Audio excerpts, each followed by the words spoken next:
Minha diretoria acabou agora no Maracanã, Flamengo 0, Grêmio 1. Resultado que pegou muita gente de surpresa, né? O Grêmio está na zona de rebaixamento, o Flamengo voando no Brasil inteiro, na América do Sul. E evidentemente hoje de manhã se falava muito em goleado, uma nova vitória e tal. E o Grêmio, surpreendentemente, venceu o jogo no Maracanã. Surpreendente até para o próprio torcedor do Grêmio. O Grêmio está com dificuldade dentro de casa, imagine fora de casa contra o que hoje é, acho que na opinião da maioria, aí, o melhor time da América do Sul. Hoje não, né? Já um ano ou dois, né? Que é o Flamengo. Mas fato é que a vitória de hoje tem vários pontos para serem observados. O primeiro ponto para ser observado é aquilo que eu repito aqui há mais de um mês, que eu venho dizendo o seguinte: se você quer ganhar no Flamengo, a sua única possibilidade é fazer 1-0. Por quê? Porque o Flamengo, com espaço, vai fazer 4 em você. Toda vez que o Flamengo tá ganhando o jogo de 1-0, tá ganhando de qualquer placar, e ele tem o espaço, ele arrebenta com o adversário. Se o Flamengo tá em cima do adversário, o adversário tem uma possibilidade de se plantar, o Flamengo não entra na defesa do adversário. Isso não é uma exclusividade do Flamengo, nem uma incompetência do Flamengo. Esse é o futebol atual. No futebol atual, em virtude da redução de espaços e essa bosta que virou o futebol, o time mais qualificado, se o outro fechar, ele não entra. Não tem como entrar numa defesa bem postada. O campo ficou desse tamanho, né? Compactação, etc. Isso é global. Você vai ver que a maior parte dos times, pode ser a qualidade que for, se você transformar o jogo num ataque contra a defesa, você não entra.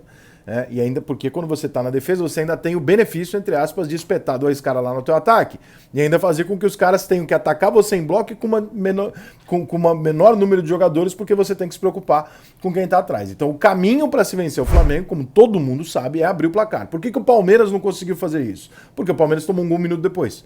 Talvez se o Palmeiras não tivesse tomado aquele gol, depois o Palmeiras tivesse conseguido ajeitar o jogo de uma maneira que fosse prejudicar a ideia do Flamengo. O Flamengo é um time que, como a maior parte deles, é um time veloz, né? É um time com jogadores tecnicamente muito bons, mas que precisa do espaço para fazer isso funcionar. Quando tá 0-0, quando tá empatado o jogo em qualquer placar, o adversário ele tá na defesa, mas ele também tem que se expor um pouquinho para tentar ganhar o jogo.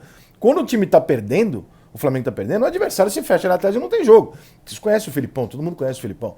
Então, quando o Grêmio fez 1-0 hoje, era absolutamente previsível que no segundo tempo o Grêmio fosse fechar a casinha e falar, irmão, aqui tu não vai jogar. E não jogou, não teve jogo.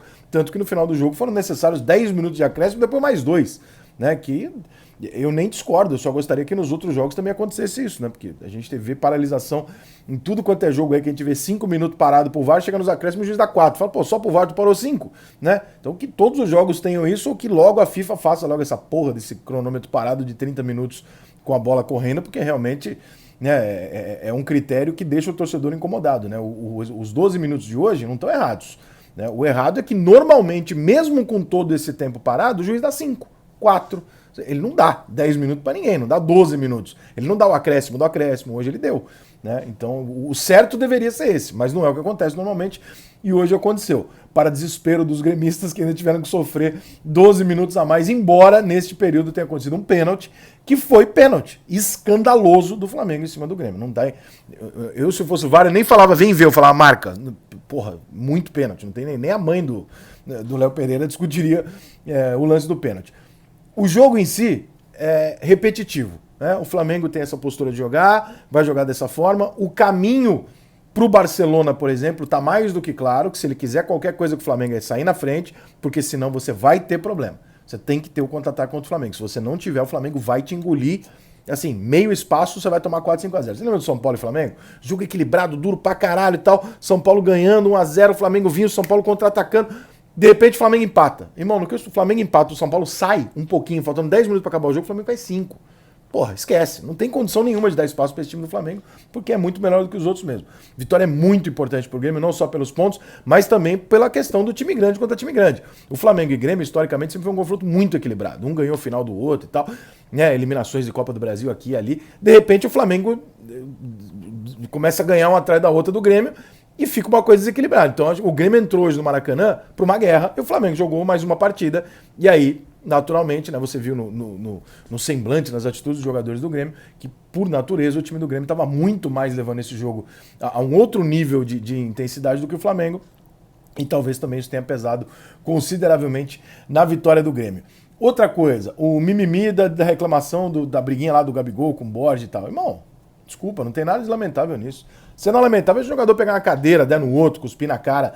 Isso aí é cena lamentável. Agora, o jogador fazer gol, comemorar tirando sarro, tirando uma onda, e o adversário não gostar e rolar um empurra-empurra, O que tem de lamentável nisso, gente? Vai assistir tênis. Eu, hein? Esses caras que trabalham na imprensa, hoje eles têm umas coisas com futebol. Não, nossa, que lamentável, o jogador provocou o outro. Ai, meu Deus, nossa, que desnecessário. O juiz falou que vai expulsar o jogador, falou duvido. Meu Deus, onde é que já se viu? Gente, isso é futebol, a graça do futebol é essa. Paixão, intensidade, né? Nervo à flor da pele. Pra mim, cena lamentável é jogo quando você assiste ali, o jogador tá andando em campo, o outro não tá nem aí que tá perdendo. Isso pra mim é cena lamentável. O que eu vi no Maracanã não tem nada de lamentável. Lamentável tem pro flamenguista a derrota, claro, né? Como seria pro Grêmio se tivesse perdido. Agora, fora isso, pelo amor de Deus, longe disso. Acho que é um lance absolutamente comum de jogo, feito mimimi aí pra tentar. Aquela instituição já tem sido já há algum tempo, né? Desde que se criou o Estatuto do Amor aí, né, na imprensa, tudo que não é um mar de flores com todo mundo de mãos dadas, gritando, né, cantando We Are The Champions, ele dá, não, então é cena lamentável. Pelo amor de Deus, não fode. Pô, isso é um jogo de futebol.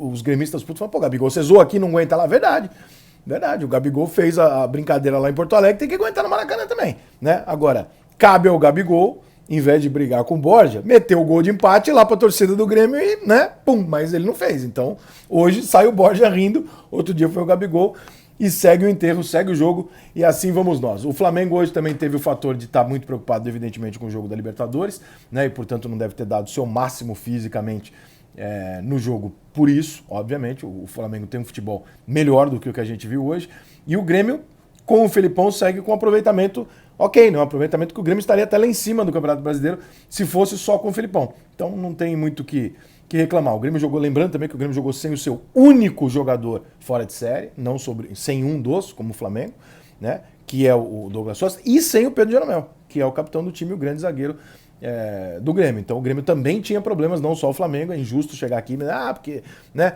e que se faça justiça na avaliação do jogo de hoje, onde o Flamengo perdeu, mas é muito vitória do Grêmio também, né? Ficar nessa manchete aí. O Flamengo perdeu, não. O Grêmio foi ao Maracanã, fez a proposta de jogo dele, jogou dentro do que ele queria, fez, segundo as estatísticas do jogo, jogo equilibrado com o Flamengo, com mais chutes a gol do que o Flamengo, perdeu um pênalti, então o Grêmio venceu o Flamengo no Maracanã hoje. Não é só a derrota do Flamengo que tem que ficar sendo dita, discutida, etc., porque dá essa impressão que o Flamengo está jogando contra ninguém, e convenhamos, historicamente, pelo que a gente sabe, não é o caso, né?